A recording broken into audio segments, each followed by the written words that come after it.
Hey again, my friends. All right, we are on chapter 15, and I'm not sure about this. I've been thinking about, I know we're going to be out of school at least through April 30th. So I'm sort of filming these one right after each other, and I may just release some of them this week because you've got an extra week on your packets. They're not due until May 1st. We had thought they were going to be due at the end of April, so you've got an extra week. So there's a little bit of extra time in there. And I thought about going here and releasing most of these chapters just for a special Easter treat. I don't know about y'all, but I'm excited about Easter coming up this weekend. But my plans are different than what they would have been because of all this craziness. So anyway, I may do that. No matter what, I wish we were here together.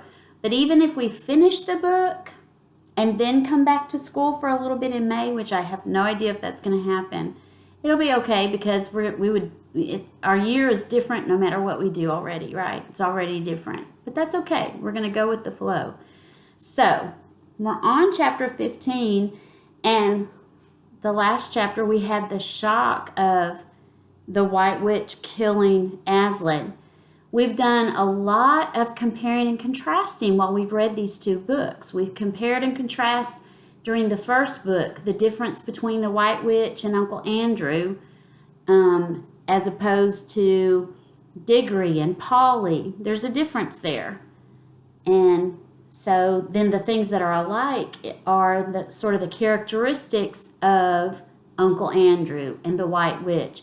And in this book, we had already talked about the last when we were actually really together, and I had told y'all to be paying attention to the characteristics of Edmund as opposed to Peter.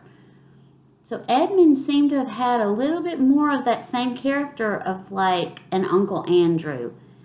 And it's really because of Edmund that everybody's in this predicament. So Edmund had betrayed them. And the law was written that if there was a traitor, the White Witch had the right to kill that traitor. And so when Aslan and the White Witch went off to talk, what happened is an agreement was made.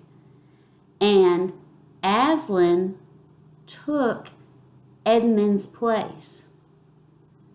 And that's why the witch was joyful. That's why it says the triumph of the witch, because Aslan took his place. Aslan hadn't done anything wrong. Edmund had. Edmund had pretty much done everything wrong. But Aslan took his place. Do you know anybody like that?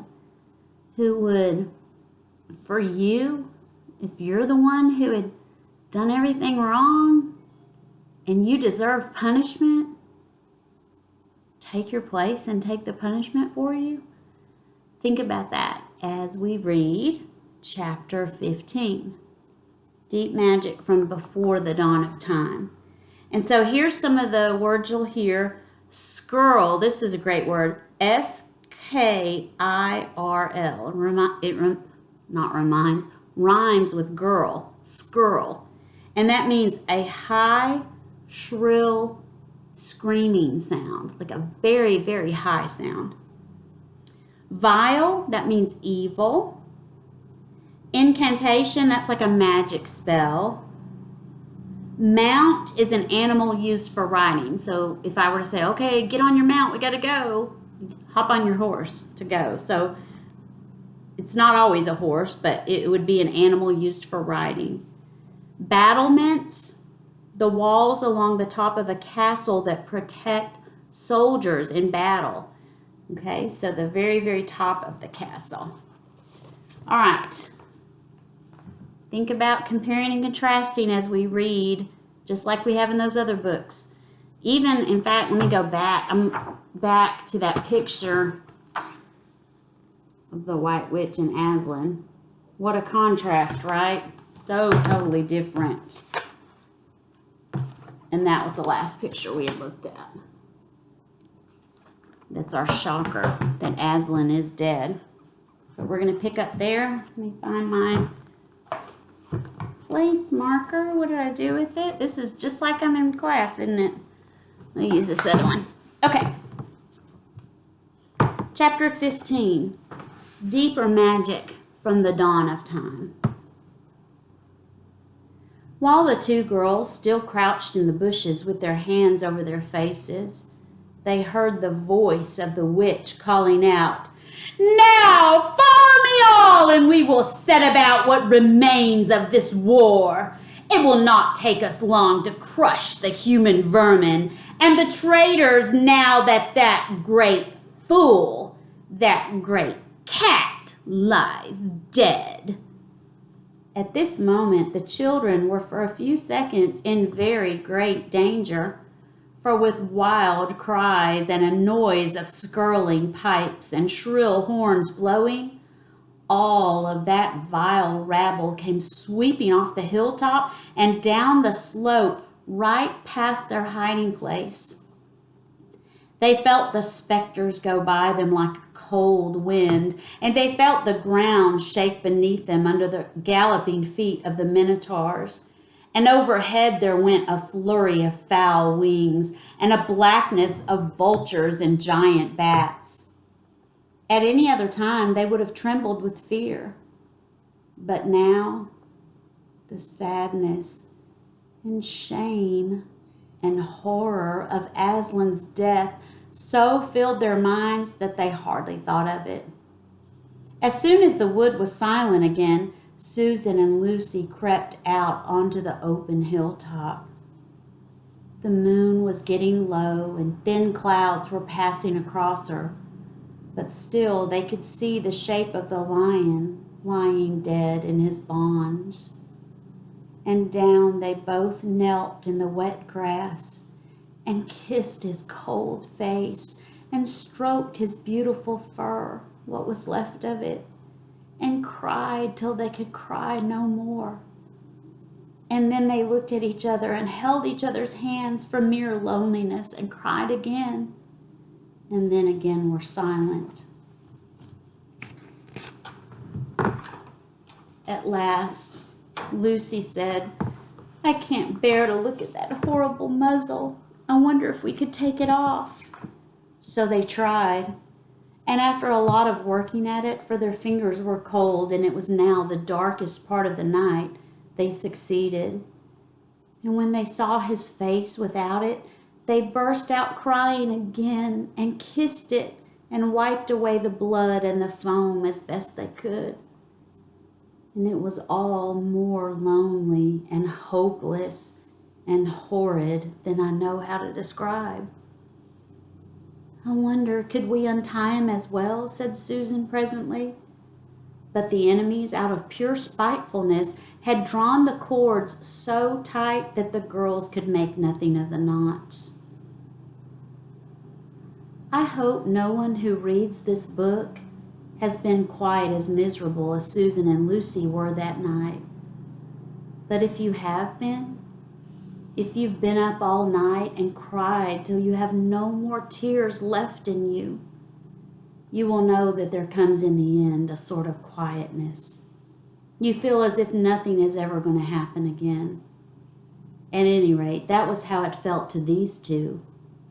Hours and hours seemed to go by in this dead calm, and they hardly noticed that they were getting colder and colder. But at last Lucy noticed two other things. One was that the sky on the east side of the hill was a little less dark than it had been an hour ago. The other was some tiny movement going on in the grass at her feet. At first she took no interest in this. What did it matter? Nothing mattered now. But at last she saw that whatever it was had begun to move up the upright stones of the stone table. And now, whatever they were moving about on Aslan's body. She peered closer. They were little gray things. "Ooh," said Susan from the other side of the table. "How beastly! There are mice crawling all over him. Go away, you little beasts!" And she raised her hand to frighten them away. "Wait," said Lucy, who had been looking at them more closely. "Can't you see what they're doing?" Both girls bent down and stared. I do believe, said Susan, they're nibbling away at the cords. That's what I thought, said Lucy. I think they're friendly mice. Poor little things. They don't realize he's dead. They think it'll do some good to untie him. It was definitely getting lighter by now. Each of the girls noticed for the first time the face of the other. They could see the mice nibbling away, dozens and dozens, even hundreds of little field mice. And at last, one by one, the ropes were all gnawed through. The sky in the east was whitish by now, and the stars were getting fainter, all except one very big one low down on the eastern horizon. They felt colder than they had been all night. The mice crept away again. The girls cleared away the remains of the gnawed ropes. Aslan looked more like himself without them. Every moment his dead face looked more noble as the light grew and they could see it better. In the wood behind them, a bird gave a chuckling sound. It had been so still for hours and hours that it startled them. Then another bird answered it, and soon there were birds singing all over the place. It was quite definitely early morning now, not late night. I'm so cold, said Lucy. So am I, said Susan. Let's walk around for a bit. They walked to the eastern edge of the hill and looked down. The one big star had almost disappeared. The country all looked dark gray, but beyond, at the very end of the world, the sea showed pale. The sky began to turn red. They walked to and fro more times than they could count between the dead Aslan and the eastern ridge, trying to keep warm. And oh, how tired their legs felt. Then at last, as they stood for a moment looking out toward the sea and Cair Paravel, which they could just now make out, the red turned to gold along the line where the sea and the sky met, and very slowly up came the edge of the sun.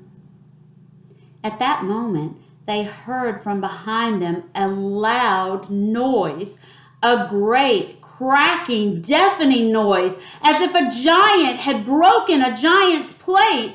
What's that? Said Lucy, clutching Susan's arm. I don't know. I feel afraid to turn around, said Susan. Something awful is happening. They're doing something worse to him, said Lucy. Come on. And she turned, pulling Susan around with her. The rising of the sun had made everything look so different. All colors and shadows were changed that for a moment they didn't see the important thing. Then they did. The stone table was broken into two pieces by a great crack that ran down it from end to end. And there was no Aslan. No, no, cried the girls, rushing back to the table. No, sobbed Lucy. They should have left the body alone. Who's done it? Cried Susan. What does it mean? Is it more magic?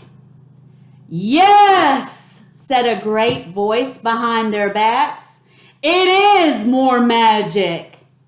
They looked around. There, shining in the sunrise, larger than they had seen him before, shaking his mane, for it had apparently grown again, there stood Aslan himself. Aslan, cried both the children, staring up at him, almost as much frightened as they were glad. Aren't you dead then, dear Aslan? Said Lucy. Not now, said Aslan. You're not asked Susan in a shaky voice. She couldn't bring herself to say the word ghost. Aslan stooped his golden head and licked her forehead. The warmth of his breath and a rich sort of smell that seemed to hang about his hair came all over her. Do I look dead? He said. Oh, you're real, Aslan, cried Lucy, and both the girls flung themselves upon him and covered him with kisses. But what does it all mean? Asked Susan when they were calmer. It means, said Aslan, that though the witch knew the deep magic, there is a magic deeper still, which she did not know. Her knowledge only goes back to the dawn of time. But if she could have looked a little further back into the stillness and the darkness before time dawned, she would have read there a different incantation. She would have known that when a willing victim who has committed no treachery is killed in a traitor's place, the table would crack and death itself would start working backward. And now, oh yes, now, said Lucy, jumping up and clapping her hands. Oh, children, said the lion, I feel my strength coming back to me. Catch me if you can. He stood for a moment, his eyes very bright, his limbs quivering, lashing himself with his tail. Then he made a leap high over their heads and landed on the other side of the table. Laughing, though she didn't know why, Lucy scrambled over it to reach him. Aslan leaped again, and a mad chase began. Round and round the hilltop he led them, now hopelessly out of their reach, now letting them almost catch his tail, now diving between them, now tossing them in the air with his huge and beautifully velveted paws and catching them again, and now stopping unexpectedly so that all three of them rolled over together in a happy, laughing heap of fur and arms and legs. It was such a romp as no one has ever had except in Narnia. And whether it was more like playing with a thunderstorm or playing with a kitten, Lucy could never make up her mind. And the funny thing was that when all three finally lay together panting in the sun, the girls no longer felt in the least bit tired or hungry or thirsty. And now to business, said Aslan. I feel that I'm going to roar. You'd better put your fingers in your ears. And they did. And Aslan stood up, and when he opened his mouth to roar, his face became so terrible that they dared not to look at it. And they saw all the trees in front of him bend before the blast of his roaring, as grass bends in a meadow before the wind. Then he said, We have a long journey to go. You must ride on me. And he crouched down, and the children climbed onto his warm golden back. And Susan sat first, holding on tightly to his mane, and Lucy sat behind, holding on tightly to Susan. And with a great heave, he rose underneath them and then shot off, faster than any horse could have gone, downhill and into the thick of the forest. That ride was perhaps the most wonderful thing that happened to them in Narnia. Have you ever had a gallop on a horse? Think of that. But then take away the heavy noise of the hooves and the jingle of the bits, and imagine instead the almost noiseless padding of those great paws. Then imagine instead of the black or gray or chestnut back of the horse, the soft roughness of that golden fur and the mane flying back in the wind. And then imagine you're going about twice as fast as the fastest racehorse. But this is a mount that doesn't need to be guided and never grows tired. He rushes on, never missing his footing, never hesitating, threading his way with perfect skill between tree trunks, jumping over bush and briar and the smaller streams, wading the larger, swimming the largest of all. And you are not riding on a road or in a park or even on the downs, but right across Narnia in the spring, down solemn avenues of beech trees and across sunny glades of oak trees, through wild orchards of snow-white cherry trees, past roaring waterfalls and mossy rocks and echoing caverns, up windy slopes with gorse bushes and across the shoulders of heathery mountains and along giddy ridges and down, down, down again into wild valleys and out into acres of blue flowers. It was nearly midday when they found themselves looking down a steep hillside at a castle. A little toy castle it looked from where they stood, which seemed to be made of all pointed towers. But now the lion was rushing down at such a speed that it grew larger every moment, and before they even had time to ask themselves what it was, they were already on a level with it. And now it no longer looked like a toy castle, but was rising, frowning in front of them. No faces were looking over the battlements, and the gates were shut fast. And Aslan? not at all slowing his pace, rushed straight as a bullet towards it. "The witch's castle!" he cried. "Now, children, hold tight!" And the next moment, the whole world seemed to turn upside down, and the children felt as if they had left their insides behind them, for the lion had gathered himself together for a greater leap than any he had yet made, and jumped, or you might call it flying rather than jumping, right over that castle wall. The two girls, breathless but unhurt, found themselves tumbling off his back in the middle of a wide stone courtyard full of statues. Chapter 16. What happened about the statues? So, yay! Right? Aslan was dead. He was. The White Witch killed him. But in his explanation, he says, the witch only knows about the beginning of time. And if you remember, she knows that because she was there. In the very first book, The Magician's Nephew, she's there at the very beginning of Narnia, okay? And so she knows all about that. But what Aslan says is there's things she doesn't know from before Narnia was even created. And he knew that there was a law that if someone who had done nothing wrong took the place of someone who had, then he worded it as time would go backward. But what it means is he's taken the place of that person and he took the punishment. But he's Aslan and he came to life again. Yay, right? And so what she thought was victory is not victory for her. And remember, compare and contrast. Think about the differences between Aslan and the witch. And think about, has anyone ever done that for you? Could anyone do that for you? Take away guilt that you have, things you've done wrong, you deserve punishment for, and someone take your place that had never done anything wrong? What a great concept, right? Think about that and talk about it. And then let me show you a picture. I'm going to show you two. So, this is after he's come alive. There's the stone table cracked. And there they are, riding on Aslan's back.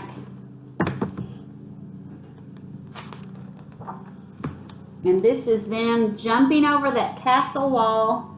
And you can see some of the stone statues there. And so, let me double check my pictures here. Nope, I'm going to wait on the next one for the next chapter, which will be what happens about the statues. Okay, I love you guys, and I'll see you at the next chapter.